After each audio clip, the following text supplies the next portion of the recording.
Assalamualaikum warahmatullahi wabarakatuh. Salam jumpa sahabat nostalgia, Bapak Ibu, Opa Om Tante, dalam siaran kita bersama Radio Lansia. Nah, pada kesempatan hari ini kami akan ajak Anda untuk menyimak satu topik bahasan yang keren banget ya.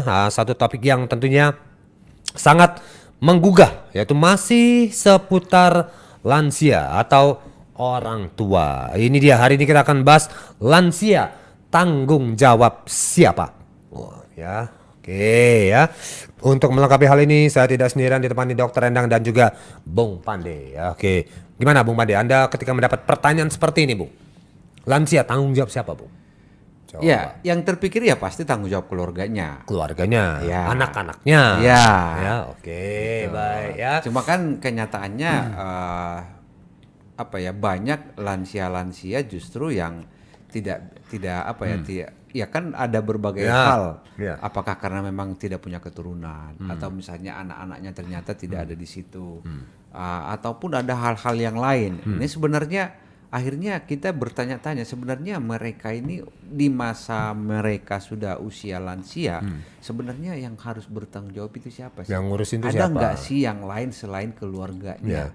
Karena di Undang-Undang Dasar seperti yang kita sampaikan kemarin tertulis, Bung, fakir miskin dan anak terlantar dipelihara oleh negara. Nah, fakir miskin dan anak terlantar. Nah, bagaimana dengan lansia? Siapa yang memelihara? Oke, nanti ya coba saya tanya ke Dokter Endang. Gimana, Dok, melihat fakta tadi? Kalau orang tua kok nggak masuk ke dalam UUD atau apa gitu, Dok? Nggak disinggung gitu loh. Iya, kalau aku sih nggak usah pakai undang-undang ya. Kita di dalam ajaran agama masing-masing rasanya, terutama dalam agama Islam aja udah jelas kok. Orang tua itu adalah tanggung jawab anak, wajib.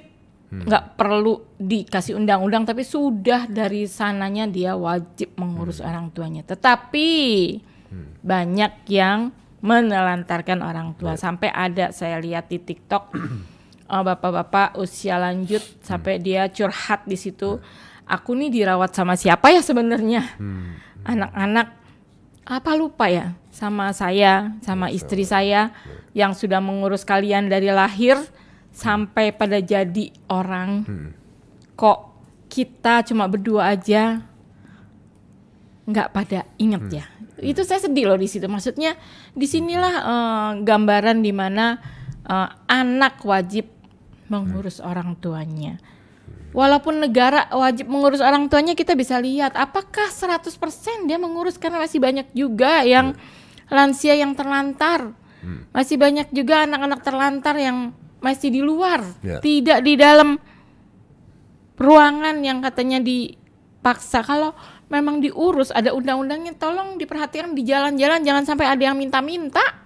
Udah tua, udah betul, sepuh, orang tua mau anak-anak, coba anak 2 tahun ngerecek, coba 2 tahun itu mobil jalanan di jalanan besar, di jalanan itu kan mobil-mobil kencang-kencang, anak 2 tahun kerecek, coba didiemin, mbok ya cepat ditindak, kan ada kantor polisi yang terdekat, dinas sosial yang terdekat, ambil aja. Kalau emang benar-benar ngurus, kelihatan takut jadinya setiap baru mulai tarik. Anak-anak ya, belum lagi yang orang tua gitu ya. Banyak juga. Di lingkungan kita aja juga, saya kalau setiap kali pergi kantor itu selalu papasan dengan seorang wanita tua itu yang mendorong gerobak ya. Gerobaknya lebih besar bahkan dari badannya dia sendiri, karena isinya perlengkapan dia. Pagi kalau saya ini pasti papasannya, karena memang orang ini pasti nggak punya rumah gitu ya. Udah. Baik, ini untuk lebih jelas, Dok, nanti kita coba tanyakan ya dengan Pak siapa nih, Bung Pade? Ya, dengan Pak Sudibyo Alimuso ya, Dr. Sudibyo Alimuso MA. Beliau ini adalah Ketua Umum Perkumpulan Juang Kencana. Kita coba BKKBN, ya. Kita coba tanya nanti Bung Pande ya.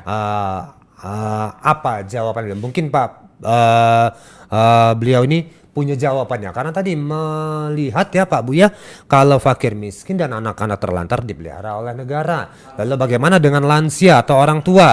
Nah, Pak Sudibyo Alimuso ini adalah seorang mantan pejabat ya di BKKBN ini, Dok ya, yang juga banyak pengalaman dalam mengurusi hal ini. Coba kita tanya ke Pak Sudibyo ya, sudah terhubung dengan kita melalui sambungan telepon. Pak Sudibyo, bisa mendengarkan suara kami, Pak? Ya, terdengar jelas. Ya. Oke, baik, dengan Hasan DJ di sini. Di sebelah saya ada Dr. Endang, dan di sebelah Dr. Endang yang menghubungi Bapak adalah rekan saya Bung Pande ya. Baik, Pak, dengan topik bahasan kita hari ini ya, ini masih seputar lansia atau orang tua. Kalau fakir miskin dan anak terlantar kan negara, sudah jelas Pak, tertulis di undang-undang. Bagaimana dengan lansia, Pak Sudibyo? Siapa yang mengurus lansia nih? Silakan, menurut pandangan Bapak seperti apa? Baik, terima kasih. Nah ini ya, ini memang kalau fakir miskin dan anak terlantar itu memang secara undang-undang ada yang mengurus negara ya.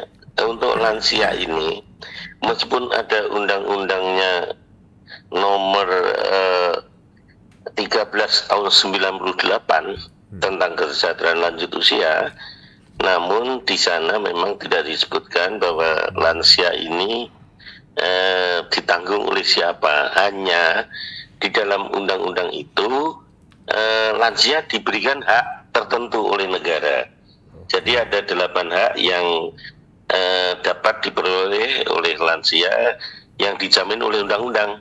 Tetapi memang itu tadi, silakannya lansia memang ditanggung oleh keluarganya paling tidak gitu ya, kecuali memang lansianya menjadi terlantar dan sebagainya, kemudian negara kemudian mengambil alih di rumah jombo dan seterusnya.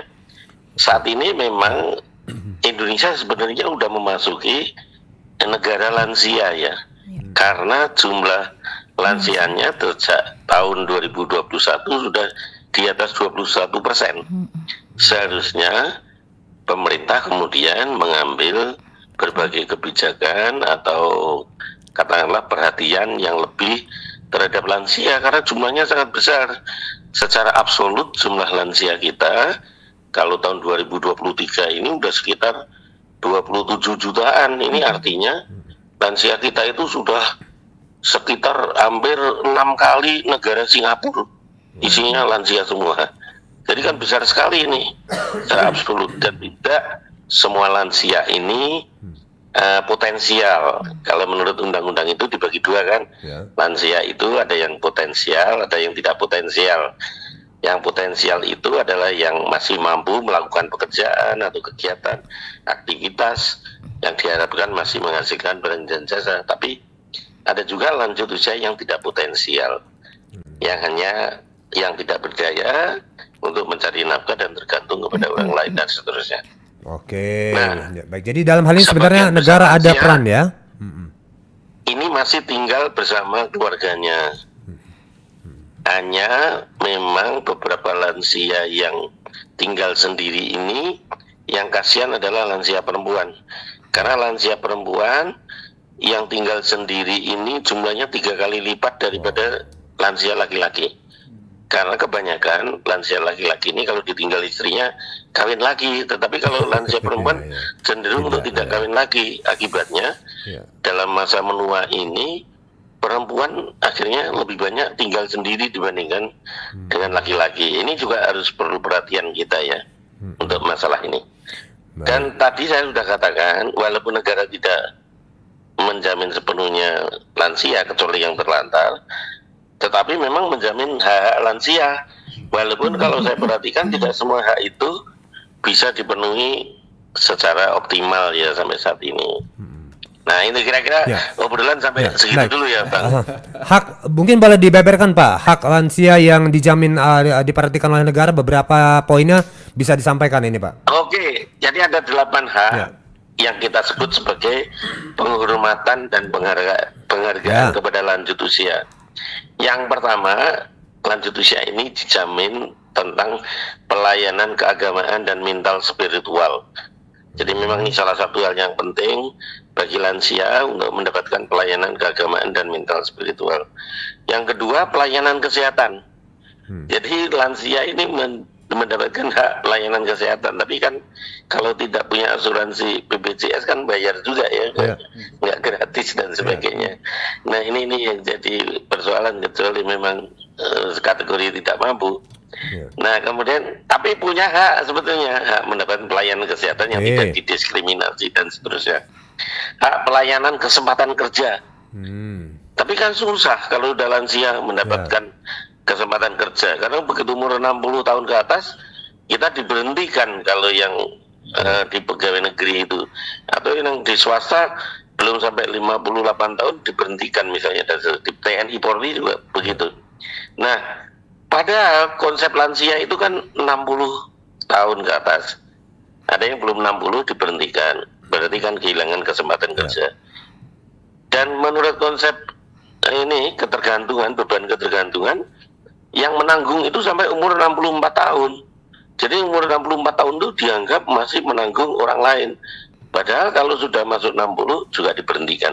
Artinya walaupun dijamin undang-undang mengenai pelayanan kesempatan kerja, tetapi kan tidak berlanjut kalau kemudian menurut undang-undang ketenagakerjaan itu usianya sudah lewat batas usia pensiun dan seterusnya.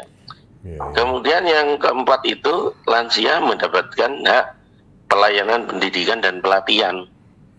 Jadi sebetulnya sampai sepanjang hayat ini lansia itu memang mempunyai hak untuk mendapatkan pelayanan pendidikan dan pelatihan. Artinya kalau masuk sekolah itu ya tidak boleh ada diskriminasi walaupun sekolahnya terlambat dan sebagainya, ya mestinya begitu.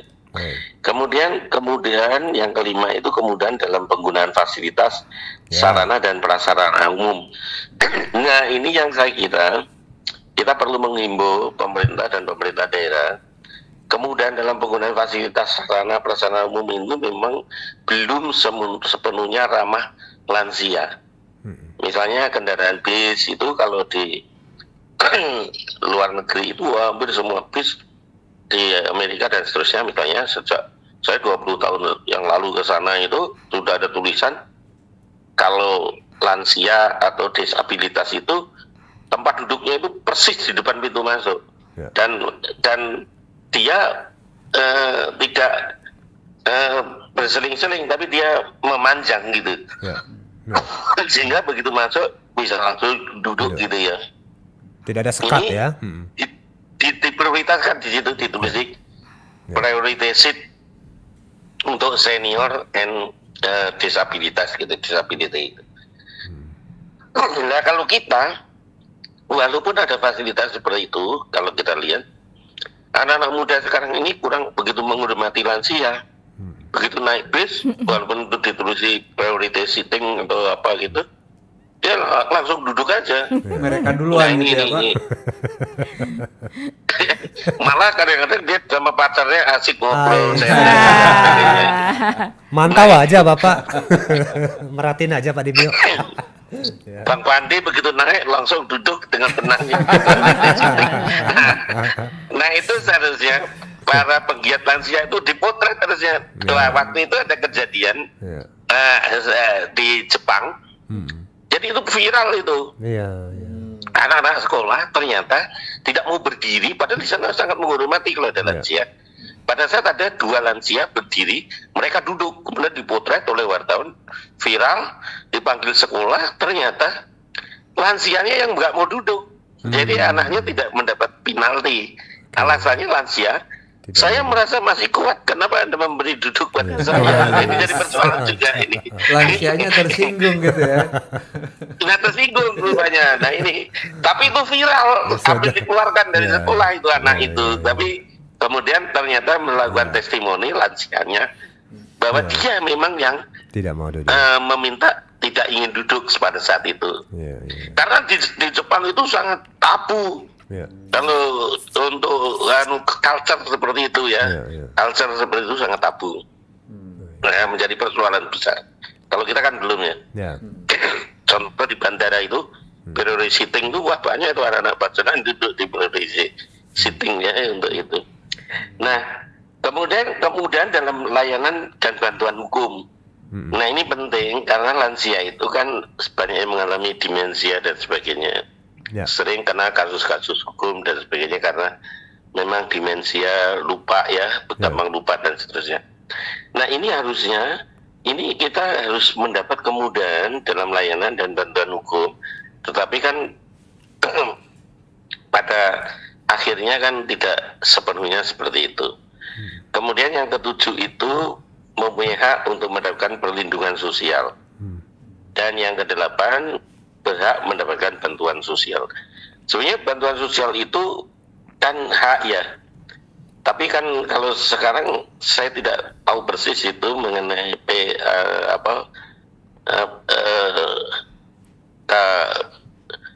KPH ya apa itu bantuan yang dari Kementerian Sosial itu dan Sosial. LBH. PKH. Oh, PKH. PKH itu ya. Itu apakah hanya untuk mereka yang miskin dan miskin ekstrim, tapi seharusnya diberikan juga kepada lansia harusnya kalau sesuai dengan Undang-Undang Kesejahteraan Sosial ini. Saya kira itu yang cukup menarik ya. Dan menarik ya. Ya. Baik. Lansia ini kan sekarang di Indonesia ini kan jumlahnya besar. Kalau lansianya itu tidak sehat, negara nanti akan menjadi beban. Jadi bukan hanya bebannya pada keluarga, jadi nanti keluarga akan menjadi beban dan negara akan menjadi beban pada akhirnya. Oleh karena itu memang lansia ini harus dibuat sehat. Jadi mereka yang masih lansia harus dibuat sehat, dan dari awal sebelum lansia harusnya ada program-program yang membuat lansia itu sehat pada akhirnya. Karena sehat lansia itu tidak tiba-tiba, dia harus dimaintain dari muda, seharusnya itu ya harus dimaintain dari itu. Dari seumur Bang Pandi itu harus mulai memikirkan bahwa nanti menjadi to be older people, menjadi top gitu ya. Itu sebelum menjadi top tadi harus menjaga behaviornya, bahwa nanti saya akan menua dengan sehat. Nah itu ada syaratnya itu sebetulnya. Nah ini Pak Sudibyo, mohon maaf, ini saya potong. Kalau nggak salah Bapak juga kan aktif di Ikatan Praktisi Ahli Demografi Indonesia ya. Bahkan kalau nggak salah masih sebagai ketua umum. Kita juga ingin tahu apa sih sebenarnya yang udah dilakukan pemerintah, terutama isu terkait dengan Indonesia Emas di 2045. Namun sebelumnya mohon maaf nih Pak Sudibyo, kita berikan yang mau melintas dulu sebentar Pak Sudibyo ya. Oh siap ya, silakan melintas dulu.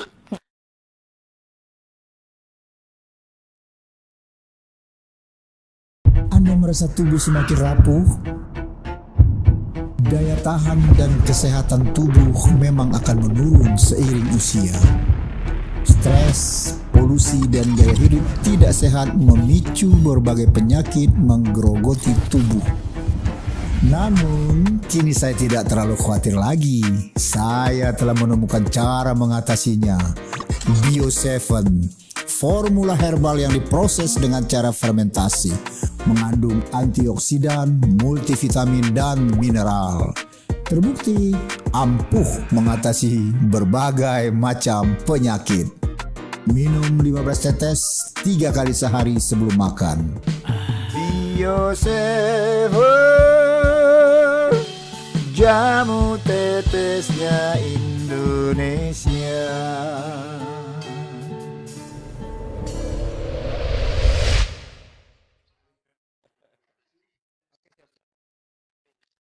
Baik, masih bersama Radio Lansia Bapak Ibu ya. Saat ini kita tengah mengangkat satu topik yang juga perlu menjadi perhatian kita bersama.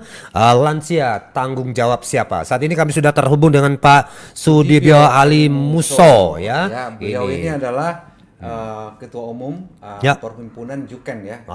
Apa nih Juken ini, Bung? Juken ini adalah pejuang kencana. Tapi tadi menariknya sebenarnya sebelum kita nanti masalah lebih lanjut ya Pak Sudibyo, kita juga ingin tahu juga sebenarnya. Tadi Bapak sudah banyak berbicara tentang lansia yang ternyata memang populasinya dari tahun ke tahun bertambah, bahkan saat ini kalau di absolutnya itu udah ada di angka 27 juta. Nah, bisa kebayang nih Pak Sudibyo, di 2045 ini tentu angkanya akan semakin bertambah. Sementara di sana kita digadang-gadang punya bonus demografi yang luar biasa, yang kita berharap saat itu negara ini menjadi sebuah negara yang begitu diperhitungkan. Nah, kalau dari pandangan Pak Sudibyo saat ini, apakah posisi lansia saat ini masih mempunyai peran saat itu, atau jangan-jangan menjadi beban negara, Pak Sudibyo? Baik, Jadi saya selalu mengingatkan sebagai katakanlah praktisi dan ahli demografi begitu, bahwa kita memasuki Indonesia Emas 2045, tapi dengan penduduk yang menua. Karena pada tahun 2045 penduduk kita itu udah mengalami doubling time namanya. Jadi jumlahnya itu akan 2 kali lipat dari penduduk sekarang.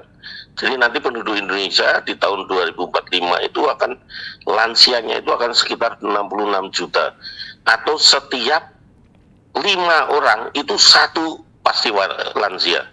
Bayangkan itu 10 atau 12 negara Singapura itu isinya lansia semua di Indonesia itu. Nah, kalau sehat semua tidak ada masalah. Kalau sehat semua. Nah, kalau sakit-sakitan semua kan jadi persoalan itu ya. Ini yang jadi persoalan.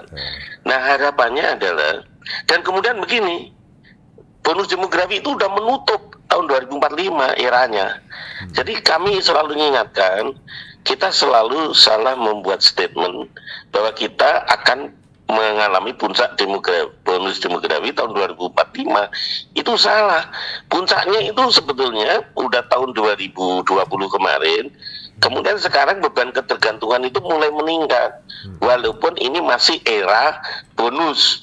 Era bonus ini diperkirakan akan menutup sampai tahun 2041.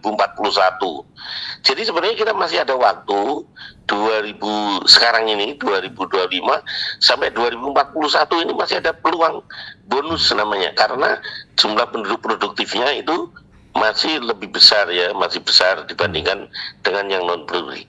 Tapi sejak 42 itu sudah ditergantikan oleh mereka yang memasuki lanjut usia, karena yang usia produktif itu udah pada menua akhirnya. Akhirnya pada menua. Nah, inilah maka jendela peluang itu diperkirakan dari semua proyeksi yang saya pelajari yang dikeluarkan oleh pemerintah, baik melalui sensus tahun 2010, Supas 2015, kemudian sensus 2020 kemarin, itu semua menutup jendela peluangnya atau bonus demografinya itu di tahun 2041 itu paling lambat. Jadi tahun 2045 sudah bukan bonus demografi lagi, tapi sudah menua, penduduk kita sudah menua. Dan kemudian tahun 2060-an kita akan mengalami depopulasi. Jadi penduduk menua kan kemudian menyusut, shrinking, artinya kayak Jepang. Jepang itu kan sudah menyusut cepat sekarang ini. Penduduknya itu minus-minus, makanya sampai di salah satu negara di Eropa itu, di Korea Selatan itu, kalau kita ke sana hamil melahirkan itu dapat 1,5 miliar rupiah sebenarnya. Makanya Bang Pandi langsung aja ke Korea Selatan sekarang, daftar ke sana, melahirkan di sana, tapi penduduk sana ya. Nanti kawin aja sama orang sana, dapat 1,5 miliar mengamili orang Korea Selatan. Karena orang sana sudah pengennya child free. Nah, ini akhirnya menua cepat sekali di Korea Selatan. Lah, Indonesia akan menua dengan cepat. Nah, syaratnya apa? Syaratnya lansia itu harus dipersiapkan dari sekarang supaya sehat terus. Kalau sehat kan produktif. Nah, kalau dia produktif itu, kalau dalam istilah demografi itu menghasilkan bonus demografi yang kedua, yang dihasilkan dari mereka-mereka yang menua ini. Kalau dalam istilah kerennya itu ada namanya silver economy atau ekonomi perak ya, ekonomi yang dihasilkan oleh orang-orang yang berambut putih, kira-kira gitu ya. Nah, itu sudah dikenalkan di internasional mengenai silver economy. Tapi kan silver economy ini kan tidak sedasar yang dihasilkan oleh generasi muda sebetulnya. Nah, tapi lumayan kalau lansianya syaratnya sehat tadi. Nah, kalau lansianya tidak sehat kan jadi persoalan. Karena apa? Di negara kita ini expectation of life-nya itu kan sudah naik, misalnya sekarang ini udah 74 misalnya ya. Tetapi healthy life expectancy-nya atau angka harapan hidup sehat orang tua itu cuma sampai 65 tahun. Artinya 8 tahun itu mengalami masa tua yang tidak sehat. Nah, ini harus jadi perhatian kita bersama. Walaupun penduduk kita menua, tapi ternyata menuanya itu di akhir-akhir menua itu tidak sehat ya. Karena hampir sekitar 60% usia 40 tahun ke atas kita ini sudah komorbid ya. Terjadi peripheral. Jadi sudah ada komorbid, artinya ada salah satu penyakit walaupun bisa dikontrol ya. Nah, ini persoalannya peripheral ini karena jumlahnya besar. Ini kan diharapkan kan jangan sampai menjadi frail. Jadi kalau jadi frail kan dia menjadi apa ya? Menjadi sakit-sakitan ini ya. Baik Pak Sudibyo, ini ada Dokter Endang Pak Sudibyo. Itu tahun Pak Sudibyo 2020 itu 66%. Pak Sudibyo, ini ada Dokter Endang yang dari tadi menyimak penjelasan Bapak dengan detail, pengen tanya ke Pak Sudibyo ya. Terutama kayaknya masalah kawin yang di Korea tadi kayaknya. Silakan dokter. Iya, selamat siang Pak Sudibyo. Saya sangat tertarik dengan penjelasan Pak Sudibyo dan menarik buat saya. Ada pengembangan peningkatan usia lanjut sampai 25 tahun yang akan datang. Dimana kalau apa saya salah, saya hanya berpikiran berdasarkan saya pribadi. Apakah itu sisa-sisa yang mereka masih zaman dulu yang mereka anaknya banyak, belum ber-KB, sehingga sisa-sisa lanjut usia itu mereka adalah yang program KB-nya belum maksimal. Dan sekarang adalah di bawah 25 tahun yang akan datang itu adalah orang-orang yang ber-KB yang sudah tertib, di mana anaknya 2, kemudian untuk anak-anak juga remaja dan dewasa sudah mulai saya lihat mereka mengejar karir dan banyak juga yang tidak menikah. Apakah ada hubungannya ke sana Pak secara statistiknya? Ya baik, memang betul apa yang dikatakan Dr. Endang itu. Jadi memang ini istilahnya itu kohor ya. Kohor itu artinya segerumbulan atau sekelompok orang yang dilahirkan di masa lalu kemudian hidup terus, kemudian menjadi usia produktif saat ini, ya sekelompok lah, kalau nggak boleh disebut segerumbulan, itu sekelompok gitu. Nah itu kemudian menua, nah saat ini mulai menua gitu ya. Itu yang menyebabkan kemudian Indonesia itu menua lebih cepat dibandingkan negara-negara lain. Kalau negara lain itu menua doubling time-nya itu, waktu double dibutuhkan itu sekitar 50 tahun. Indonesia hanya membutuhkan sekitar 25 sampai 30 tahun saja. Karena kelahiran yang besar di masa lalu. 7 anak dan sebagainya. Misalnya saya itu anak yang ke-11, ke-10 saya. Masih punya adik perempuan 11. Padahal anak saya sekarang cuma 2 gitu ya. Jadi artinya perbedaan generasi itu jauh gitu. Tapi kan saya bagian dari anak yang ke-10, lah tentu banyak sekali anak-anak yang ke-10, ke-8 dan seterusnya. Ini yang sekarang ini menggelembung menjadi lansia. Yang dikatakan Dr. Endang tadi. Nah, lansianya kan tidak sesehat sekarang, kemungkinan bisa saja terjadi seperti itu. Makanya peripheralnya tahun 2020 itu naik dari 61% di tahun 2014 menjadi 66%. Artinya orang yang komorbid itu naik ya 66%. Hanya yang lihat betul itu cuma 15% lansia yang betul-betul sehat, nggak punya komorbid dan sebagainya.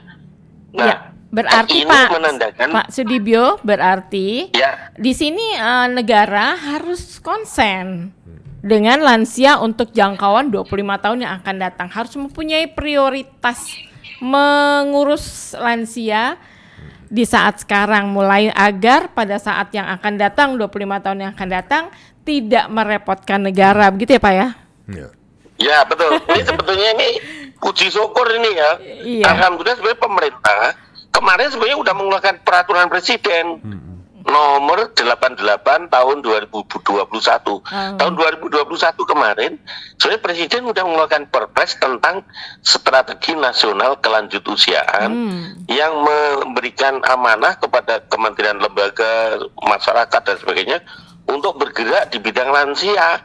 Tetapi pada saat yang sama kan keluar perpres tentang stunting, Perpres 72 tahun 2021, yang stunting mendapat antusias masyarakat secara gegap gempita, termasuk kementerian lembaga pada masih duit triliunan itu kalau kementerian lembaga, walaupun presiden selalu nyindir uangnya stunting triliunan, tapi yang sampai lapangan cuma sedikit, ada yang jadi pagar, jadi ini dan sebagainya gitu ya. Tapi yang lansia itu sedikit sekali. Kementerian lembaga yang mengalokasikan dananya. Nah, saya waktu rapat dengan Bappenas selalu nanya kan, kenapa kok sedikit ya? Jangan-jangan saya kasih cuk, jangan-jangan karena Perpres 88 tentang lansia itu dikira memikirkan masa lalu. Sedangkan Perpres stunting memikirkan masa depan, karena itu kan anak-anak kalau stunting itu. Jadi yang stunting itu dapat prioritas, yang lansia tidak jadi prioritas bagi kementerian lembaga karena dianggap masa lalu.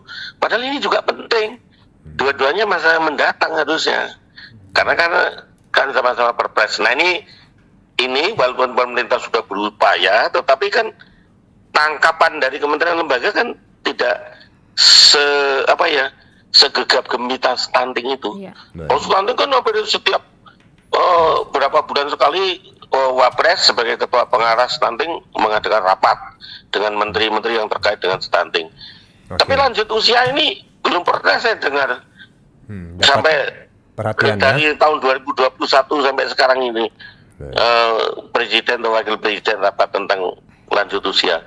Tapi stunting rapat terus, disebut terus di media massa dan sebagainya. Padahal perpresnya keluarnya sama, bareng.